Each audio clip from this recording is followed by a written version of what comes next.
Okay. Hello, class, and hello, girls. You are. We are doing this problem. The guys, hush up. We're recording. The girls can hear you right now. No Jake breaks.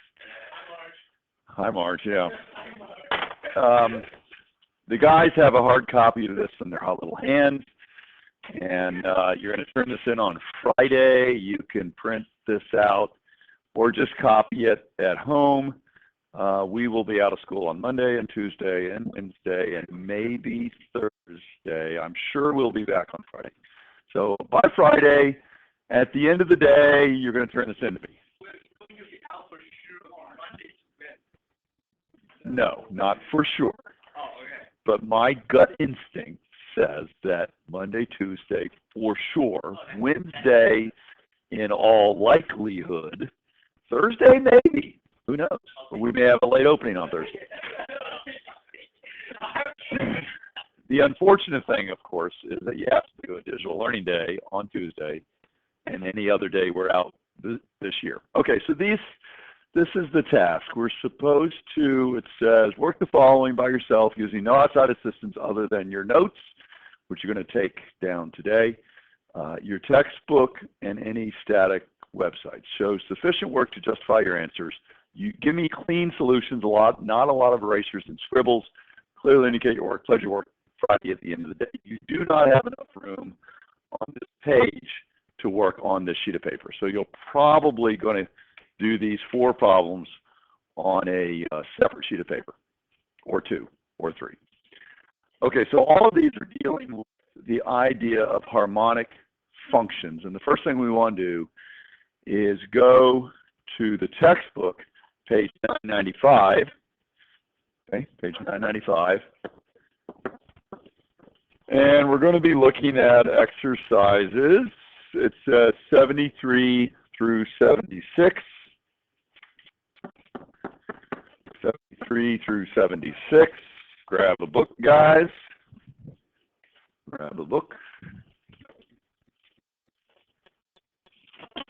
Now, I think if we work through 73, 74, 75, 76 in class, and you have notes and you figure out how to do this, then when you see additional functions and you have to show that they're harmonic, you'll go, oh, those are just like the ones we did in class. Okay. So the first thing we note, and I mentioned this yesterday, what the Laplacian was. So the Laplacian operator, number 76, talks about del squared, which you can think of as a vector, even though it's not a real vector. It's the second partial with respect to x, Joe. And then second component would be second partial with respect to y, and the third component would be the second partial with respect to z. That is our Laplacian operator as a vector. Now, if we go through exercises 73, 74, 75, it talks about show that del of the natural log of is equal to some other vector field. So let's look at 73. So we're going to do 73 together. We'll do 74, then we'll do 75, and then when we get to 76, this is like the graded homework. So yeah, we're going to get to 76 before we get out of here, but in the meantime, let's do 73, 74, 75. Okay, 73. First of all, they give you function f, which is well, there's 2 things. There's the field, capital F, which is defined as I, or xi, yj, zk. So that's pretty easy, x, y, z. And then they say little f, which is a scalar function now, is simply the magnitude of capital F.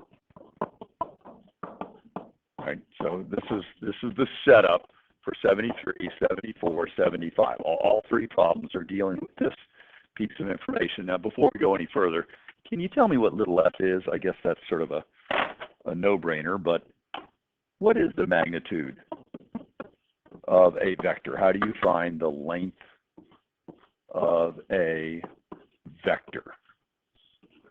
Square and square root, right? So what do you get? That's equal to square root of plus y squared plus z squared. Okay.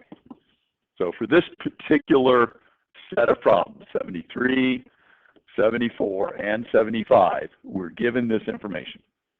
Actually, we weren't that. We were given this, but that implies the second. Okay. Show that, this is 73. Show that, or this is the gradient, right? The gradient of the natural log of f, the gradient of the natural log of f is equal to the vector field f divided by f squared. Okay? So how do we do that? This is what we have to show. Well, let's first of all go ahead and write down the natural log of f. The natural log is the natural log of what? Square root. Square root of x squared plus y squared plus z squared. Everybody agree with that? Could you write that a different way? Okay, because this is the natural log of all this garbage, 1/2, right? Aren't you allowed to bring that out front? Okay, so 1/2 the natural log of squared plus y squared plus z squared. Okay, so far so good. Now, that's what log f is. How about the gradient of this function? You take a partial with respect to x, right? And this returns now a vector. So let's see, the gradient of this natural log of f, poof, the gradient of this natural log of f is going to give us a vector, right? It's the partial with respect to x of f I, yeah, and then the partial with respect to y of f j. Say okay. Not yet. Now say okay. There, good. Okay, so we got to do that. Now here's our function. We're going to take the partial of this guy with respect to x. Okay, so how do you take derivatives of logs? 1 over the stuff times the stuff, chain rule. Okay, so that's not too hard. It looks like we have 1/2, that comes from here, right? 1/2. And we got the log of the stuff, so that's going to be in the denominator, yeah? X squared plus y squared plus z squared times 2x. Yes? Okay. Yes? Yes. Say it in nautical language. Nautical language. I. Right, because that's the I component. What's the J component? Same thing? It's going to have y over all. Okay, so we're going to have y over all this guy, x squared plus y squared plus z squared, that's J, and then the K component would be Z over all that, yeah? Okay, so all those partials are sort of done the same way, and that's the K component. Okay, so that is our gradient of the natural log of f. Not terribly, and in every case, the 2's cancel, right? Because there were 2 cancels here and 2 cancels there. That's a Z. Joe? Dummy me, look at that.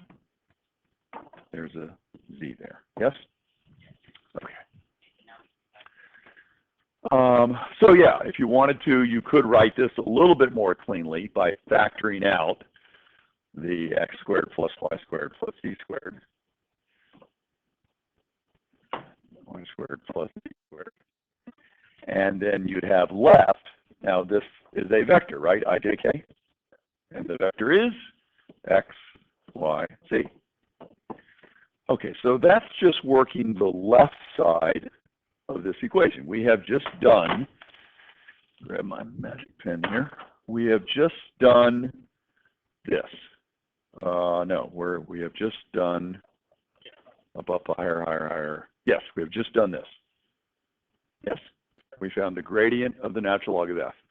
The claim is it's supposed to be equal to this.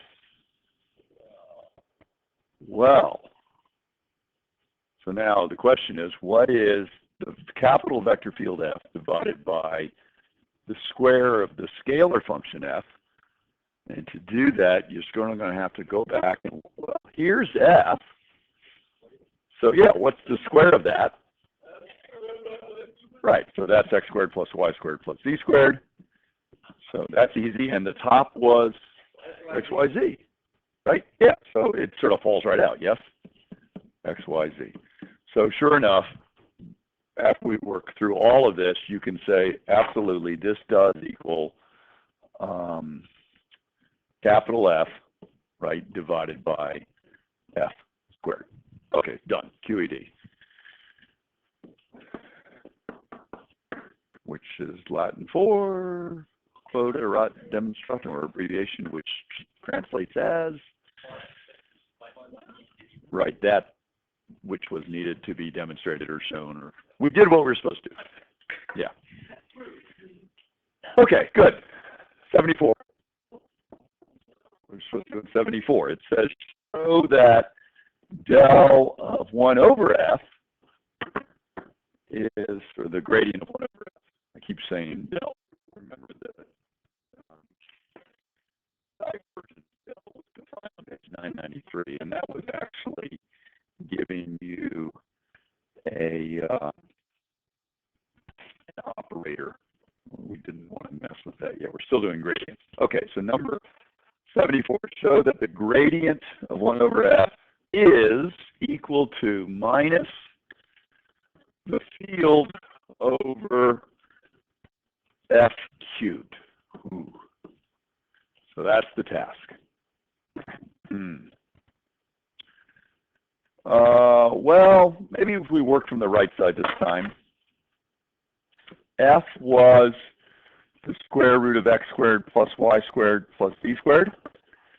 F squared we needed in the first problem. That was just x squared plus y squared plus z squared. So what is f cubed going to be?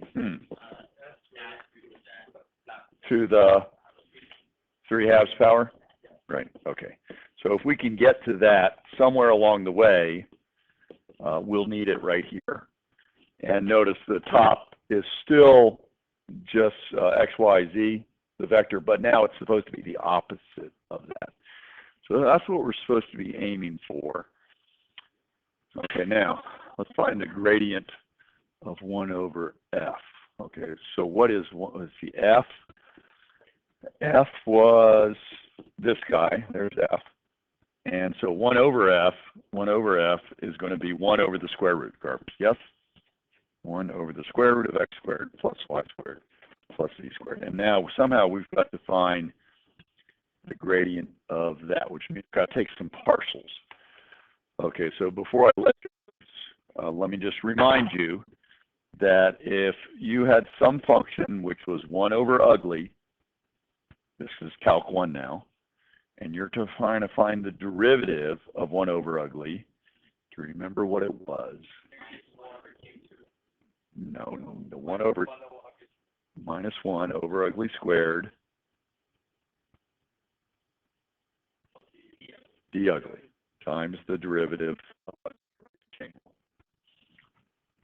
Yeah, this is sort of what I told you. Remember, if you're trying to take the derivative of a reciprocal function, it's minus 1 over u squared. Yeah. I don't remember that, Bosque. Well, remember, this is simply u to the minus 1. You could always use the goofy power rule, right? Goofy power rule. So the derivative would be minus 1 times u to the minus 2 times du dx, right? Yeah. Okay. So why do I bring that up? Well, because if we look at what we're trying to mess with here, this really is Grab a different color. This really is 1 over something ugly, right? Isn't that something ugly? Yeah, something ugly. It's pretty ugly, which is an oxymoron, I guess. How can it be both pretty and ugly? It's math. Go figure. Okay. So let's get rid of all that. I suppose you could rewind the tape, Colleen, if you didn't write it down, because she's going to want to look at it again. What? Why do we say we record stuff on tape when there is no more tape anymore? It's all digital, right? Let's review the tape. There is no tape. Let's wind back. There's no winding. Like a little video. Yeah, go figure. I don't know. Okay. So what are we supposed to do? We're supposed to take the gradient of 1 over f. Okay, so gradient of 1 over f is the gradient of 1 over this ugly radical, x squared plus y squared plus z squared. Start me off. Partial with respect to x. What do we do? Negative 1 over that, which would be x squared plus y squared plus z squared times, be careful, it's the derivative of the ugly. So what's the derivative of a square root? 1 over 2 square roots. 2 square roots of x squared plus y squared plus z squared, still not done, times 2x. Okay. So you had a reciprocal function right here, 1 over stuff, and that's that part. And then you had a square root function, and that's the derivative of the square root function. And then you had a quadratic, yeah? All that stuff. Now, all of that is which component? That's the I component, right? Yeah? Now, does this clean up a little bit? Sure it does. The 2's cancel, right? The 2's cancel.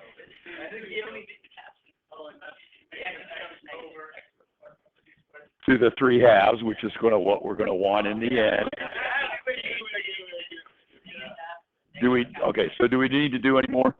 Okay, because when well, let's just, for the girl's sake, when we take the partial with respect to y, we'll use black. Again, you're taking the derivative of this reciprocal function with respect to y.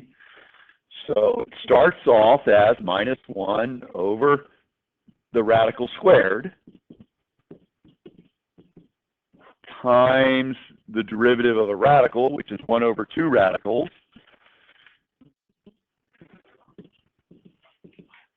times, now we're taking the partial with respect to y, so there'd be a 2y, and that would be j, and sure enough, the 2's cancel.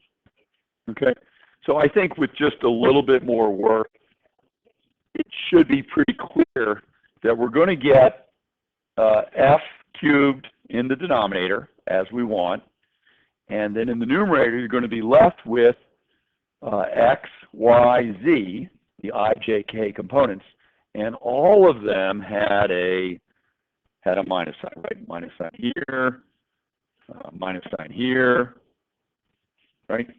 And the k component would have a minus sign. Okay. So easy? Okay. I mean, it looks like a lot of work. Okay. Number 75. 75.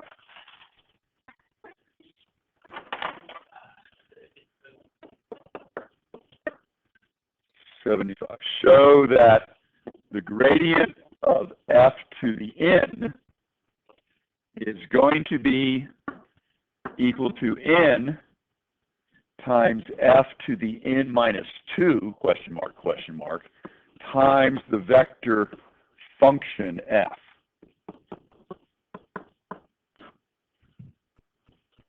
Okay, so now this looks a little weird because you're thinking, well, wait a minute, if you're using the power rule, the exponent's going to come down, you're supposed to subtract 1, but this says you subtract 2, right? Okay, so let's see if we can figure out what's going on. First of all, can you tell me what f to the n is? So what is that? F, remember, was the square root, x squared plus y squared plus z squared. So this is the square root of x squared plus y squared plus z squared to the nth power, which could be written as n over 2 power. Okay, so x squared plus y squared plus z squared to the n over 2 power, right? That's what f to the n is. Now, let's go ahead and take the gradient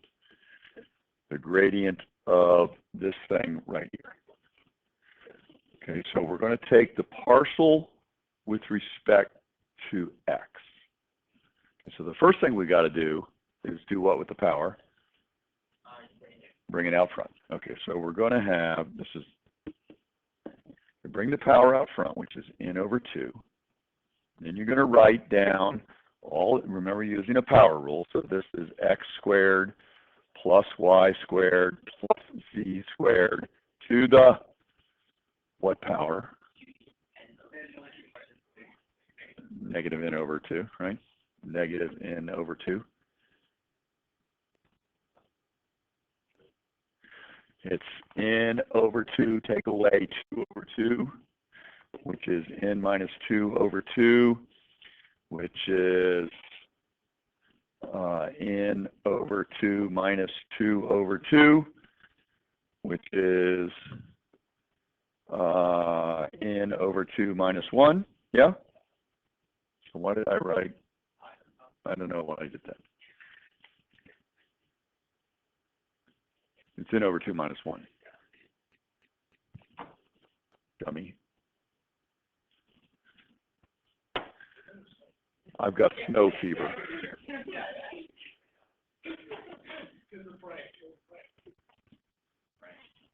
I got snow fever. I got snow brain. Wait a minute. We're taking partials with respect to x. Okay, now times 2x, right? That was the variable. And all of this would be the I component. Yeah? Okay. Does anything clean up here? The 2's cancel. Okay, that's sort of an obvious.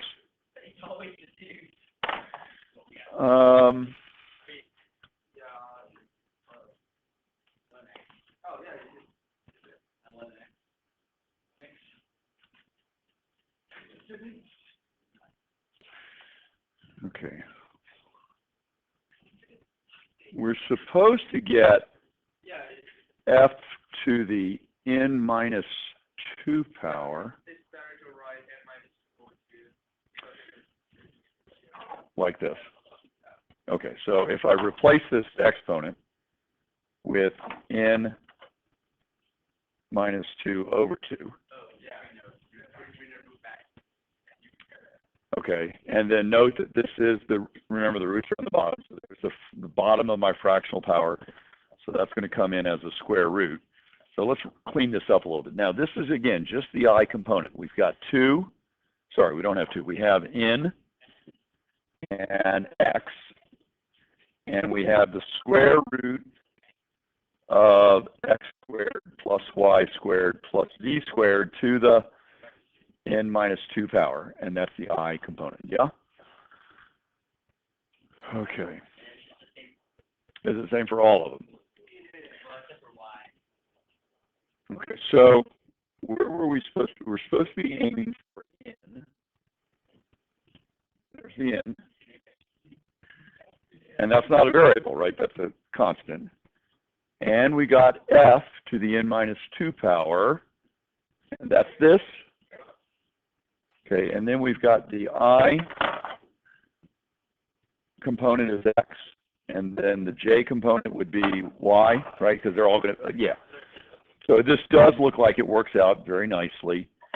And so we're going to have n, and we're going to have f to the n minus 2, and then the 3 components are going to be the x and the y and the z, the I, j, k components.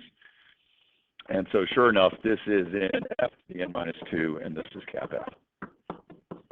What we were supposed to show, Q, E, D. Okay.